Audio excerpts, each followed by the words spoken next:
Hello guys, magandang araw. Ngayon may video tayong panonoorin. Ito ay tungkol dun sa pangatlong impeachment na ipinail laban kay VP Sara ng Akbayan at ng mga kalaban niya. Actually, nung ano pa to, February 7, 2026 yung video. So, panoorin natin. Assalamualaikum warahmatullahi wabarakatuh. Madayaw, umayaw adlaw kaninyong tanan. Magandang araw sa inyo lahat. Ang impeachment complaint na inendorso ng Akbayan ay isang papel na walang kalakip na kahit anong ebidensyang magpapatunay sa mga paratang na isinasaad dito. Hindi na ito bago. Matatandaan na ang impeachment laban sa akin ay naging sagot nila sa aking pag-alis sa gabinete. Kailan ba nagsimula yung atake nila? Alalahanin nyo. Diba? After ako nag-resign sa DepEd? Kailan ba nagsimula yung pambabastos nila? Last year. After that meeting with the Makabayan Bloc and Martin Romualdez. Grabe. Isang hakbang na isinagawa dahil hindi na maipaliwanag ng Pangulo ang patuloy na pagkalugmok ng bayan sa kahirapan dulot ng kanyang kapabayaan at bisyo. Dapat, kung natitiyak ko, kung may magpapahal kay Vice President, Guys, siya nga pala, itong nagsasalita na lalaki ay si Congressman Erice. may magpapahal din kay President BBM. Mas malaki ito. Trilyon. Di ba? So dapat fair din. Dahil meron din naman dapat sagutin si Presidente tungkol dito. Ano yan? 3 taon, sinalaula ng Kongreso yung budget niya. Grabe. Hindi nangyari yan sa kasaysayan ng mga naging Pangulo sa buong Pilipinas. Bakit na pinabayaan? Bakit nagising siya nung sobrang, kumbaga na, nasa ICU na yung problema?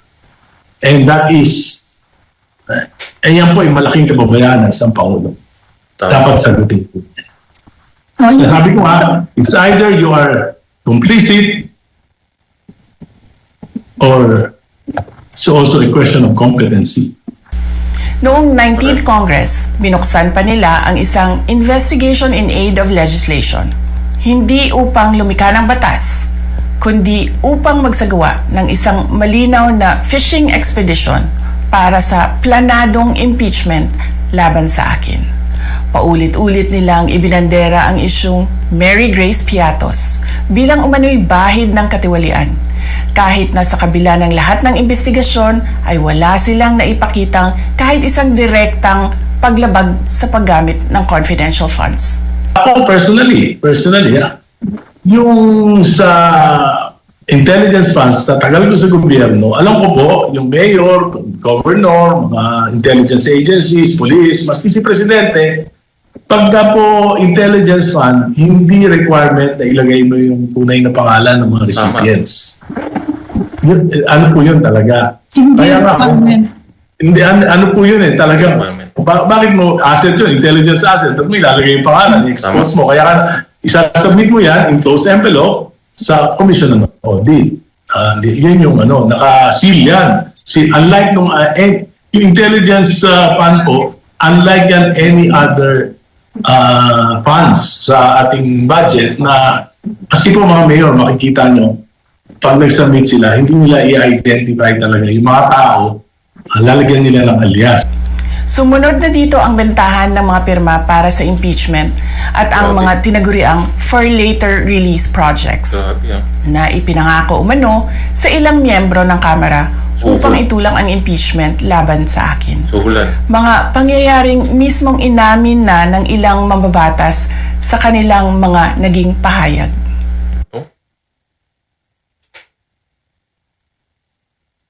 Sino ang corrupt? Yung mga congressman na yan na nag-hearing, anong sinasabi nila? Pagkatapos, pag Guys, itong nasa picture na to ay si Joel Chua. May nakalagay pa na honorable. Honorable Joel Chua. na ang mic, pag wala ng media, pasensya na kayo ha. Kailangan kasi namin ng pera. Mag-eleksyon na kasi. Pakisabi kay Sara, ha? Hindi ko naman gusto tong ginagawa ko eh. Hindi mo pala gusto ginagawa mo eh. Bakit mo sinisira pangalan ko? Joel Chua. Kahit sino mapapamura dyan. Nung nakaraang kongreso, in-incentivize yung mga congressman para talagang habulin Sinuhulan. Vice President Sara. Kaya nga ibig sabihin, ang nangyari po noon, inaakusahan si Vice President Sara, pero sa pag-aasok sa kanya, ang ginamit, yung nakaw doon sa kabalang bayan para mabigyan lahat ng mga, parang binusog yung mga congressman. Ito parang sinasabi nga, magsalita ka lang, meron kang, may additional kang, magsalita ka lang laban kay Vice President Sara noon sa mga Duterte, meron kang bibigyan ka na ng incentive. Kaya po, yan yung mali. Mali yung paraan. Guys, sabi ni Erice, yung mga pera na ginamit na pansuhol doon sa mga congressman na yon ay galing sa kaban ng bayan. So yun, grabe yung mga congressman na to. Mga hinampak. Mga kababayan, walang kredibilidad ang akbayan Tama. upang mag-endorso o magsumite ng impeachment complaint. Ilang ulit ng hayagang ipinahayag ng kanilang pinuno ang kanyang intensyong tumakbo sa pagkapangulo. Isang malinaw na indikasyon ng pampulitikang motibo sa likod ng kanilang mga hakbang. Huwag nating kalimutan ang makasaysayang talumpati noong Agosto 2024 ni Risa Ontiveros, kung saan malinaw niyang inilahad ang tunay na motibo ng akbayan bilang isang grupo. At habang ang anak niya ay may kapangyarihan pa, hindi magiging madali ang ating laban. While VP Sara is in power, the threat of a full-blown Duterte comeback is still a very real and present danger. For one, they are supported by one major superpower, China. I believe the opposition can slay even her candidature. And that's why I'm open or willing. The opposition is working hard on uniting. Pero alam niyo po, ewan ko po kung siyang hahawakan, hindi natin masabi itong takbo ng utak ng administrasyon na ito. Ngunit, kung inyo pong susuriin, mahihirapan po si Senator Risa Ontiveros. Tingnan niyo po ang kanyang political career. 2 beses pong tumakbo yan ng senador. Olats. Yung pangatlong beses niya, nanalo siya. Kaya lang, siya ay number 11 out of 12. Ang number 12 noon ay si Laila De Lima. Then, re-election. Can you imagine, nakaupo na siya. Siya ay na-expose na. At nagkaroon na siya ng maraming exposure, maraming pondo. Pero, nung lumaban siya uli for election, bumaba palalo ang rating niya. 12 out of 12. Paano kang mananalo ng 1:1 sa napakapopular na tao kung ikaw, isa ka lang out of 12 na pagpipilian, kulelat ka pa. So yun lang ang isipin natin sa chances ni Risa Ontiveros Hindi, totoo naman po, totoo naman. Hindi sa harsh tayo, kaya lang, talagang naman kung sa isang tao na 12 tao ang pipiliin, hindi pa nga siya nauna o pangalawa huli pa siya muntik na nga siyang makalimutan Ano yan she's posturing na siya ang gawing standard bearer ng administrasyon sa 2028 kasi sa nakikita ko po wala pong malakas na maaaring itakbo ang administrasyon sa 2028 kung hindi nila madidisqualify si Sara Duterte. Kaya ang nakikita ko pong nagpo-posture dyan, ito yung opinion ko lamang naman, hindi ko sinasabing ako ang pinakamagaling na political analyst kasi yung very much abused yung designation of political analyst Pati si Richard Heyderian pati si Falsis nga ay sinasabing mga Guys, itong nasa kaliwa ay si Heydarian. Tapos yung nasa kanan naman yung nasa kanan ni Atty. Topacio ay si Heydarian. yung nasa left side niya ay si Falsis. Yung dalawang political analyst.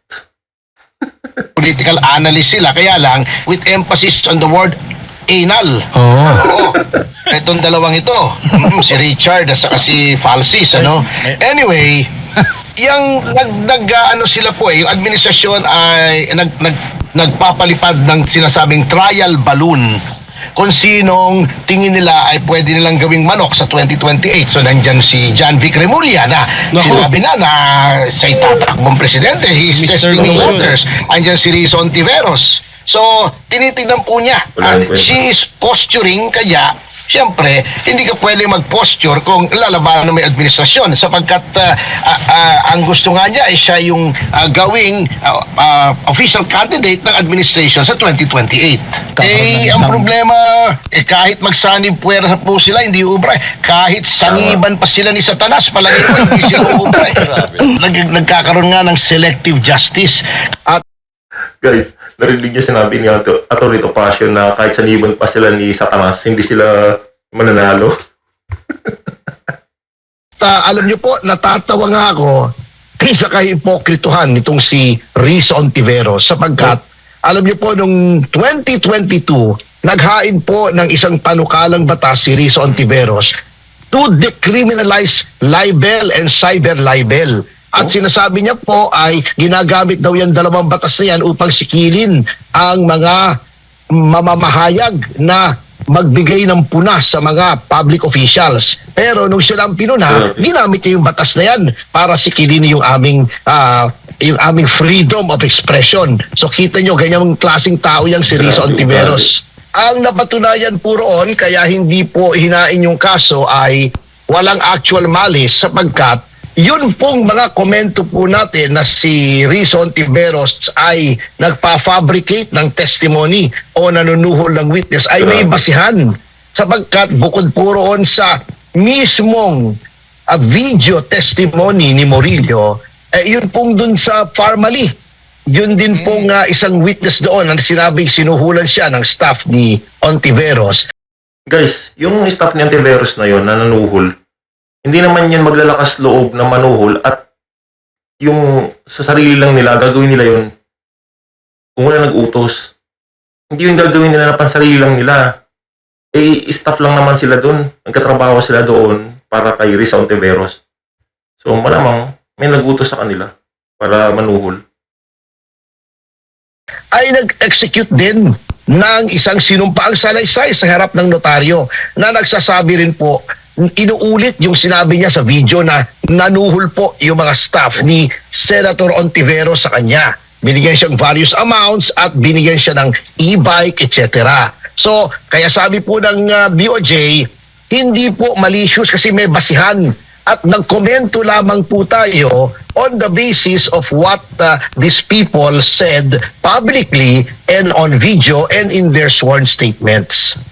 Baka hindi napapansin ng iba. Hindi lamang po yung ginagawa, katulad po na nag-anunsyo si Senator Ping Lacson na yun daw preliminary report nila o partial report or whatever they call it, ay nagtuturo sa 3 senador.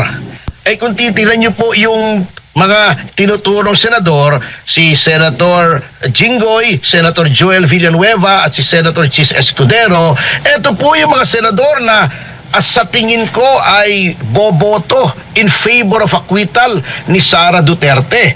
So, ngayon pa lang po kaaga, sineset up na po yung Senate para mabawasan yung mga tingin nila, yung mga parehas na mga tao. Plus yung kanilang ipinananakot na warrant kay Senator De La Rosa, kung kaya't hindi makapasok si Senator De La Rosa, nabawasan na po, binabawasan na nila ng 4 yung maaaring bumoto for acquittal. So, this early, sineset up na po nila for conviction si Vice President Sara Duterte. Yan po nakakabahala dyan using the Blue Ribbon Committee ni Senator Lacson. Alam niyo po, isa din yan sa tingin ko yung nagpo-posturing para magka-presidente. Si Senator si SP Soto. Actually, lifelong ambition na po niya yan. Si Tito Soto, ito yung gustong-gustong matanggal si Sara. Kasi napabalita di ba na nagkasakit si BBM na ospital nung nakaraang 2 weeks ago yata yun. So, siya nga kung wala nga naman si BBM at wala rin si Sara, so siya ang magiging presidente ng Pilipinas. Kaya itong si Tito Soto, galit na galit to nung na-acquit yung impeachment na ginawa nila nung una eh. Galit na galit siya sa Supreme Court.